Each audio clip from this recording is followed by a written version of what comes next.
Okay, so let's talk about perhaps one of the nerdy things once again. I want to talk to you about 9 SEM best practices that I think are really important in the Do Better Digital way for values-driven marketers to use, even if you are not an SEO or if you have not spent a lot of time on search engine optimization before.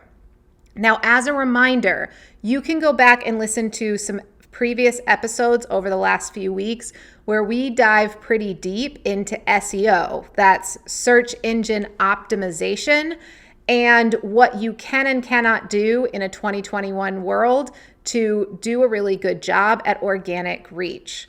What we're going to talk about today is a little bit different. We're going to talk about SEM specifically. So when you change that O to an M, it changes from search engine optimization to search engine marketing.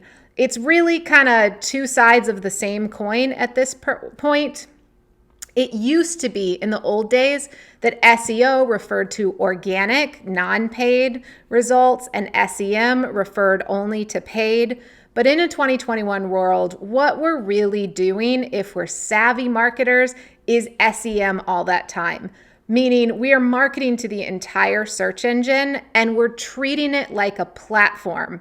Now, remember my Trinity Principle where I tell you you get 3 platforms?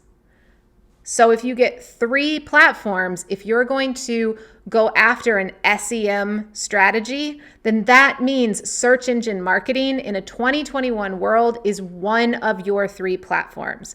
And the reason that I say that is because it is going to take a fair bit of effort to really dominate in a search engine. But that's okay, because the effort that you spent here, unlike the effort that you spent on social media in the past, is going to pay big dividends in a much more tangible way, not only in the shorter term, but in the long term as well. Now, there is one caveat to that with SEM that I want to throw out right up front before we dive into this. And that is that when we talk about SEM, we have to include ads, which means we do have to talk about some ad spend. And ad spend doesn't miraculously continue if you turn off your ads. So unlike organic, where that will stay with you even if you're not advertising, if you have a really authoritative page, when you're thinking about SEM, ads being a part of your strategy is important. And if you turn off that ad spend, that piece of your strategy will go away. So I want to just be upfront about that we are talking about not just organic things here. Some of these are paid, and we'll talk more about that in a minute. So the thing about SEM versus other digital platforms like Facebook or Instagram, I want to give you kind of the good and the ugly. The ugly is going to come first so that we can talk about good stuff for the rest of this episode, okay? Well, I'm hoping good stuff. The ugly side of this is, number one, this is not a democratic playing field. It isn't fair, and Google is very interested in making a lot of money, just like all of these other tech companies, and therefore will give very preferential treatment to large brands. Now, Google will tell you, and we'll talk about this later in the episode, that is about the EAT strategy and that large brands have more authority and that's why they get them preference. But most of us are in pretty strong agreement that that's often because large brands spend more on ads and therefore make Google more money. And there are things like accessibility to some of these tools that make this process not entirely democratic. Also, there is some question online, a lot of question about what responsibility a search engine, primarily Google, has for the results that it allows to come up. In the same vein that we are asking what responsibility Facebook needs to take for the bullshit on their platform. So I don't want to talk to you about this, especially given that I've been pretty hard on social media, with any kind of rose-colored glasses on. Google is a giant organization with all of the problematic shit that giant organizations have. That said, let's talk about the good. Even with all the ugly stuff, SEM is still a more attainable and democratic playing field for many small brands, small and micro brands, than social media. Because social media algorithms are more intent at keeping people on their platform over a longer period of time, because that's how they get to do more advertising. Whereas Google searches are more intent on getting you to come back over and over again. So they have a greater reason to give you the right thing. And that's why Google puts so much time, intentionality, and effort into contextual search, into making sure that they're recognizing triggers, into things that allow you as a marketer to come up in very specific situations, more and more specific every day as the algorithm changes, that just isn't available for you on social. Because when someone goes to a Google search, they mostly want to get a result that puts them on a web page. Now, we'll talk about some exceptions like rich snippets where they're getting a definition directly in a search. But for the most part, they want to go to a web page. That's why they're in Google. Versus on a social media platform, they're there to be on that social media platform. And it is in the interest of that company to keep them on that platform for as long as possible. So I want you to think about the difference in that, and then you probably will start to make the connection around why SEM as a platform is not only more accessible, but also more sustainable for the average small and micro business than a social media platform. And that feels counterintuitive, right? We talked about this a lot last week, but it feels really easy to put up a Facebook page or put up an Instagram account and start posting for your business. And that's why so many people go there. Versus this Google stuff feels like it needs a web designer and there's lots of technical shit and all of that. And so we don't put the time and intentionality into that. Plus, we don't get immediate feedback, right? It's sort of like the same thing about me eating a salad instead of a cheeseburger. I want the cheeseburger because I'm going to get immediate gratification, right? And the salad is going to make me feel better in the long run, but it's not going to be as exciting in the moment. The same thing is true with social media versus SEM. On social media, it can be really exciting to get 5 likes in the first 3 minutes that you post a post. In SEM, you're often not going to start to see these results for several weeks or sometimes several months after you begin. So I just want to put that out there up front, that even though I believe that over the long term, over the course of a couple of years, SEM is a much more sustainable and accessible strategy for a small business or a micro business, it doesn't have the kind of instant gratification typically that social media does. It requires some patience. So what I'm going to give you here are 9 best practices that we use with our clients every day. And I want you to apply them as you are able in your business. And if you're already really heavy into social media, do them alongside your Instagram posts. And over time, what you are likely to see is that they will start to overtake your Instagram posts in results. Like we talked about last week, that takes most brands, 6 months to a year, depending on the type of company you are, to achieve. But if you start taking some of these actions alongside of your social media posting, you're going to be a lot happier overall. All right, so what are those actions? So the very first one we're going to dive into is ads. I am not an ads expert. I just want to throw that out there up front. It's not the area where I play every day. Here's how we use ads in our work. We use them strategically to hold as much of the share of the browsing experience for a keyword or a topic cluster that we want to show up for. For example, if I am a coach in Miami, Florida, and I want to show up to small business owners all over Miami, then I would probably want to pick some of those words around running a business in Miami and deliver ads to them alongside of writing pillar content to show up organically like we have talked about in the past. And that way I have more chance of getting a larger percentage of the browser, meaning if my organic search, my landing page or my pillar content comes up first, and then I also have an ad on top of that, I can take sometimes several positions just with those two factors in a search where my competition doesn't show up at all. That's pretty exciting. Now, for a micro business who doesn't have tens of thousands of dollars to spend on ads every month, that is only going to be accessible to a very small and strategic number of terms. Typically, we like to do this with terms related to your own brand, so someone is searching for your brand, and terms that are very related to a buying signal that's in your niche. For example, if someone is searching for values-driven digital marketing in the coaching industry, they're probably likely to see an ad from me. All right.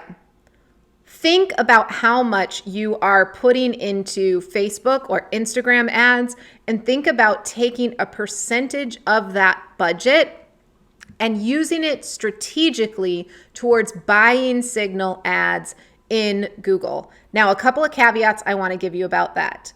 Before it makes sense to pay for an ad, you must have a fully optimized or a well-optimized landing page for whatever the thing is, because all the ads in the world will not help you if you don't have a strong landing page.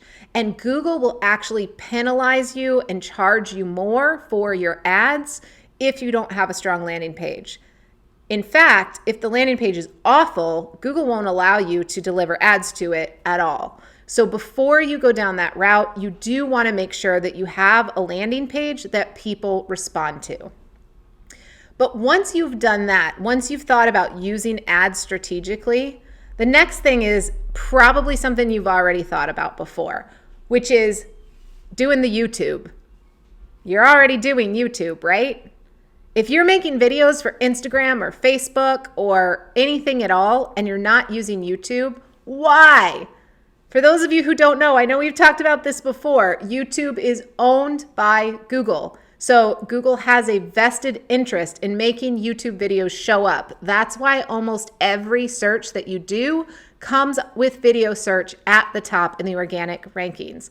So if you're already posting on YouTube and thinking about it as primarily a consumption platform, please take some time to optimize your YouTube video, which means adding the tags related to your keyword topics, adding a full description to the videos that's at least 150 or so words with a lot of information about what your video is, using hashtags, not overzealously, but a few, inside of your descriptions, and making sure that your titles have been optimized. And if you want to remember some information about that, you can go back to our discussions about metadata.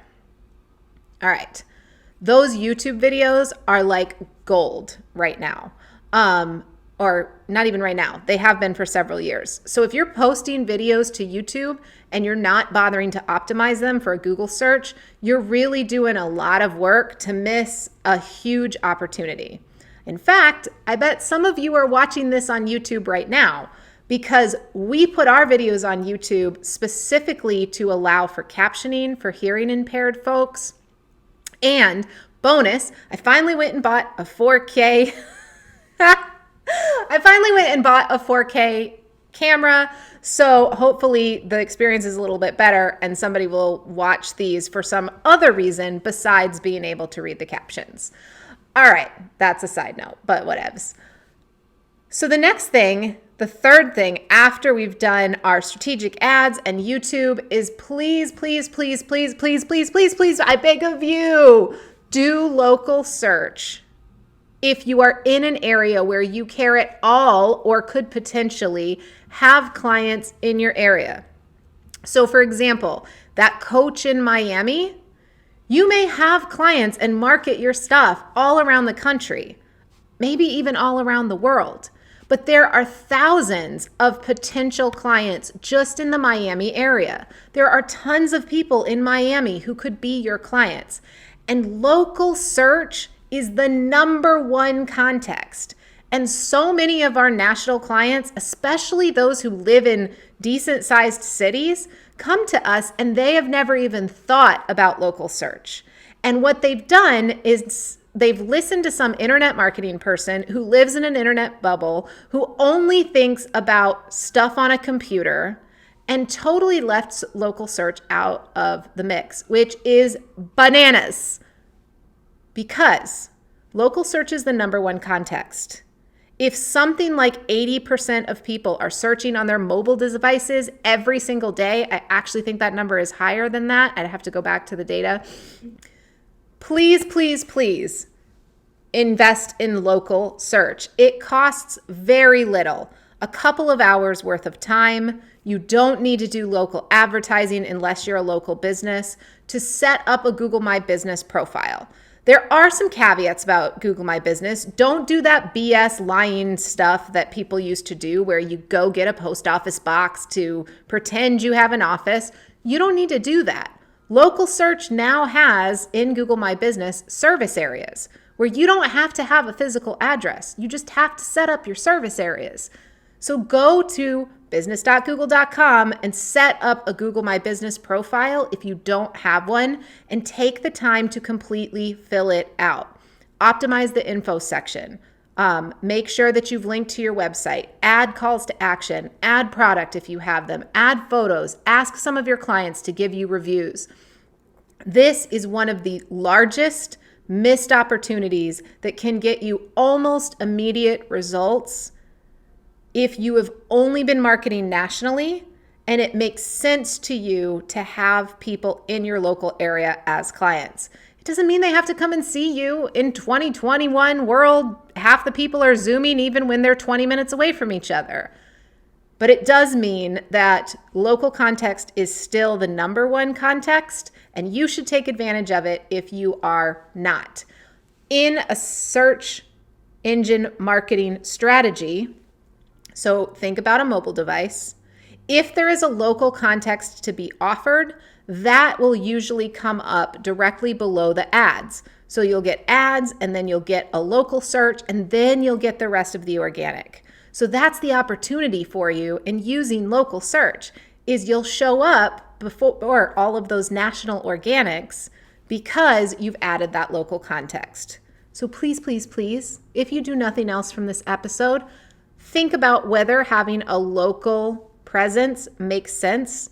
And if it does, go set up a Google My Business profile. Now, once you've done that, I also want, if you have product, for you to take the time to properly invest in setting up your Google shopping feeds. There are a few steps to this. You have to have SKUs, and there's some hoops that Google will require you to jump through. But you can hire a consultant to help you with this on Fiverr or Upwork or somewhere like that for a couple $100. Even a US-based, totally legit person starting out will do this for you for a couple $100.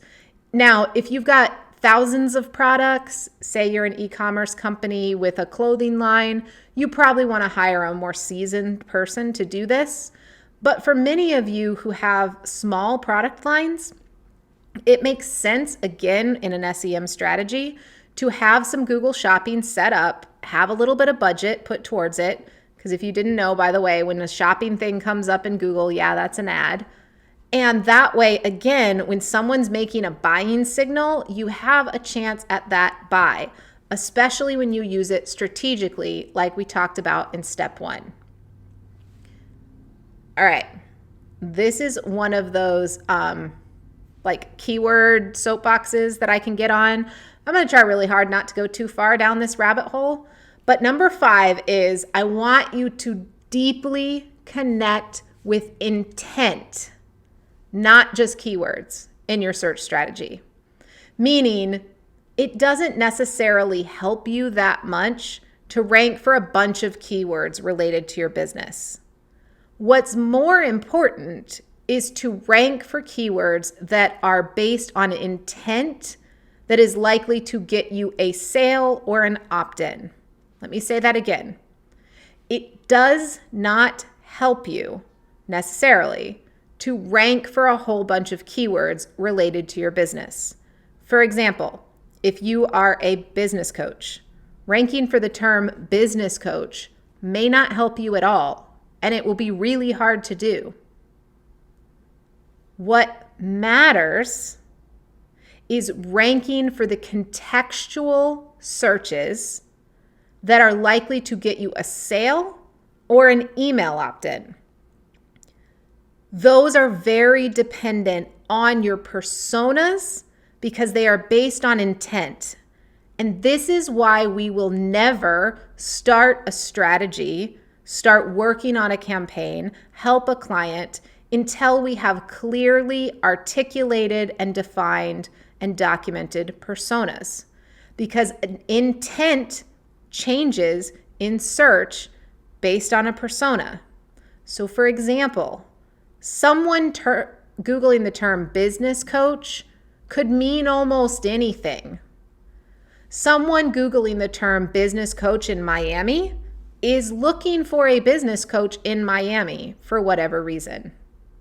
Someone Googling the term business coach in Miami for my business, or for my new business, they're looking for a coach who works with new business owners. Or said in an even better way, someone Googling, how can a coach help my new business? That is a buying signal, or at the very least, an opt-in signal.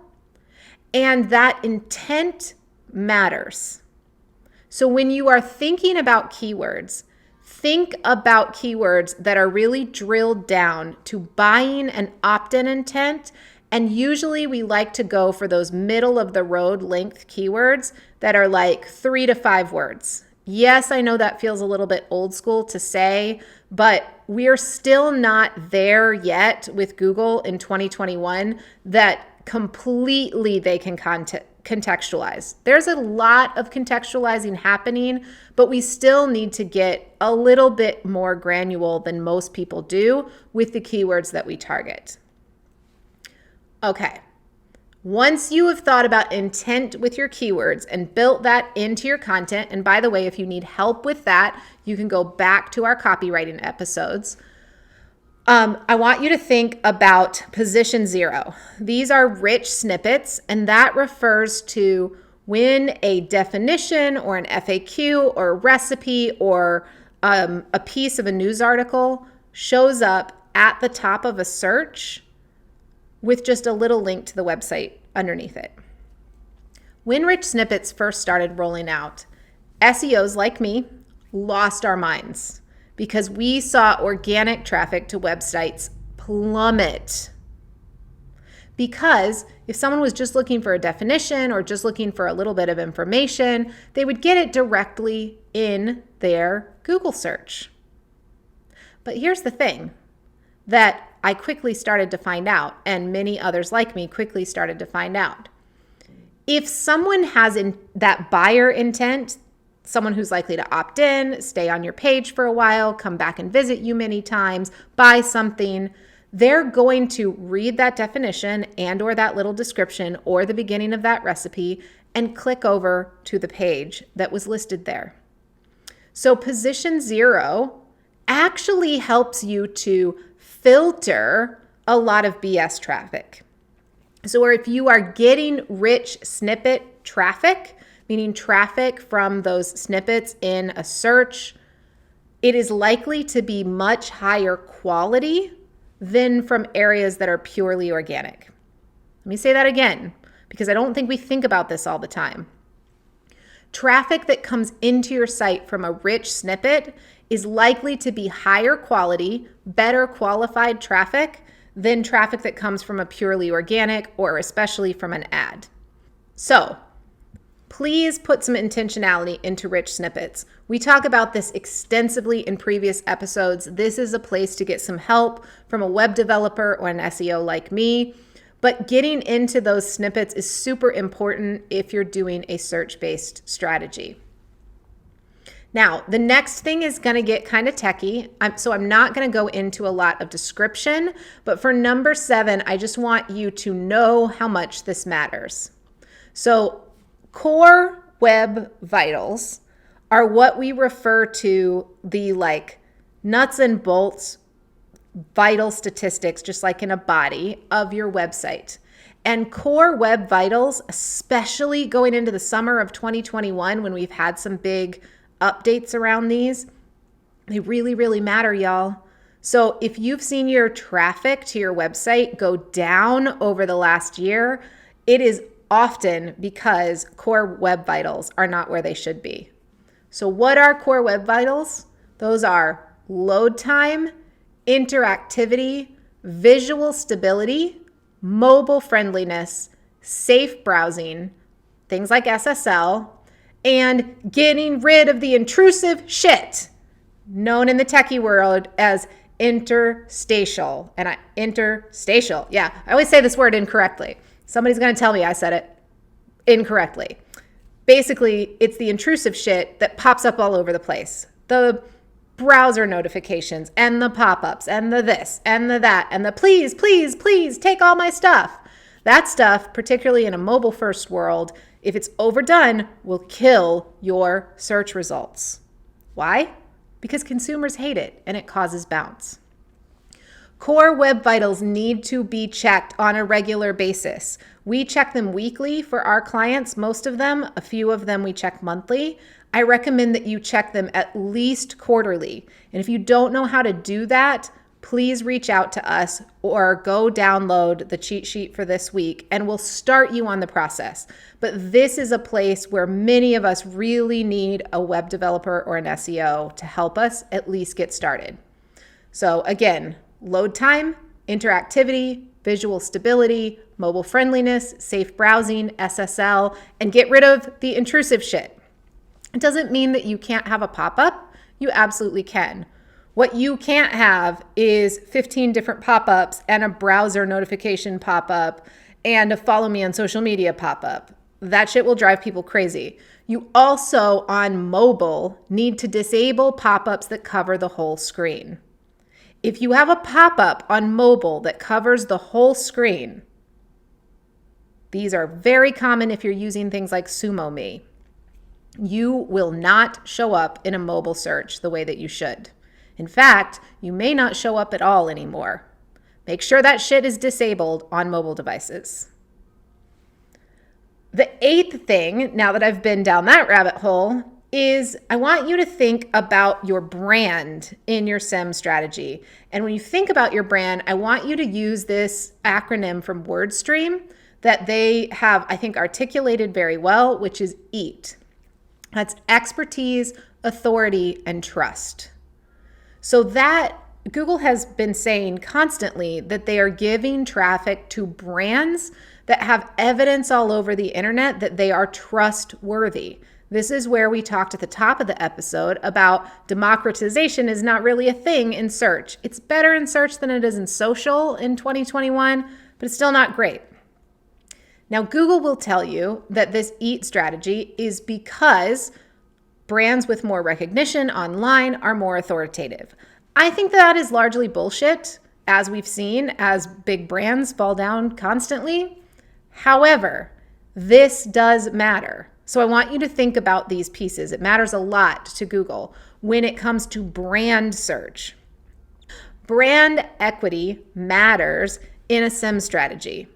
So expertise is, can you prove that you can do the things that you say you do? For example, if you're in the health and wellness space, You better have proof of expertise on your site, especially if you are a therapist, a personal trainer, a nutritionist, anything that requires by law some kind of certification. Those things, you're going to need to prove that you have them and maybe even that you have insurance on your site in order to pass this expertise test.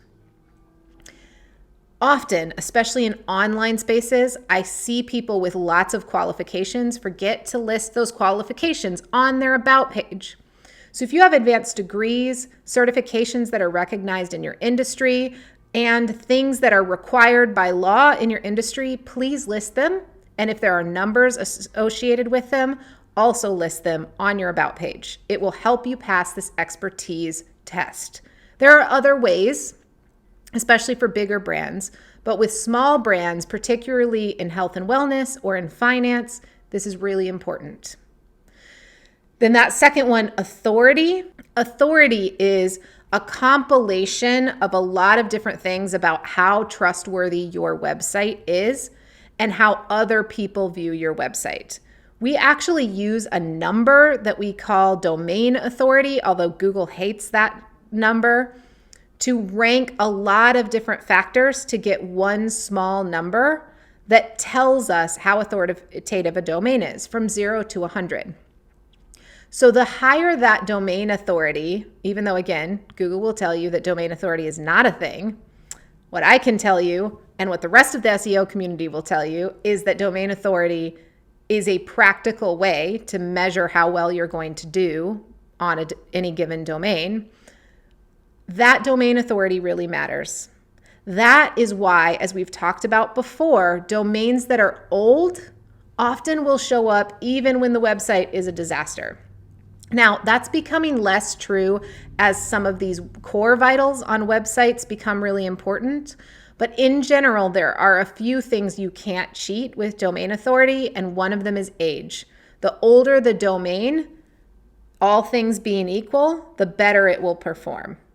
This is one of the many reasons why people pay millions of dollars for domains. Then the third one in that EAT acronym is trust. This trustworthiness is, do you have signals of security on your site? Do you have a lot of people talking about you? Does it appear to a bot that the internet trusts you? The more trustworthiness there is in a site, the more likely it is to rank. This EAT acronym is particularly important in regulated spaces. So if you're in finance or health and wellness or nutrition or therapy, it's really, really important there. Then the final thing I want you to think about in your SEM strategy is I want you to consider, number 9, if a non-Google SEM strategy is worth a look for your brand. Because if you're already doing this much stuff, even half of this stuff, to show up in Google searches, it might behoove you to apply some of these to other search engines.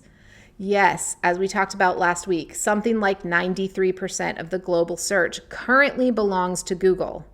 But that still leaves a lot of other people who are searching on other platforms. And here's the thing about that.